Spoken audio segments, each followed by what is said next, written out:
যেহেতু আমরা ফার্স্ট ইনিংসে আমরা ব্যাটিং করেছি, আমরা হয়তো বড় স্কোর করতে পারিনি, বাট এই ইনিংসে যেন আমরা টোটালটা এমন একটা জায়গায় দাঁড় করাতে পারি যে বোলারদের জন্য একটা ভালো একটা এনাফ স্কোর থাকে, যেটা সবাই রিল্যাক্সে ভালো মতন বল করতে পারে। নতুন বলে কিন্তু আপনার একটা দুইটা উইকেট যেতেই পারে, আর এটা হ্যাঁ অবশ্যই আমাদের এই জায়গাটা ফোকাস করা উচিত, এবং আমরা যারা ব্যাটিং করছে তারা এইটা জিনিসটা নিয়ে কিভাবে রান করতে পারে, একটা পার্টনারশিপ করতে পারে, হয়তো বড় স্কোর না, ছোট ছোট পার্টনারশিপ করতে পারে, এটা অনেক ইম্পর্টেন্ট।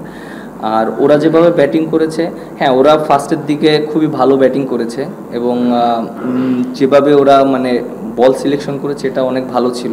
তারপরে আমাদের বোলাররা খুব ভালো কামব্যাক করেছে, এবং ওদেরকে ওই চ্যালেঞ্জটা দিয়েছে যে কিভাবে ওরা যেন ইজিলি রান না করতে পারে। আমরা যখন ওদেরকে রান স্টপ করে দিয়েছি তখন আমাদের অপরচুনিটিগুলো তৈরি হয়েছে, তখনই আমরা উইকেট পেয়েছি। যদি 350 থেকে 400 রান করতে পারি, এটা আমাদের টিমের জন্য অনেক ভালো হবে।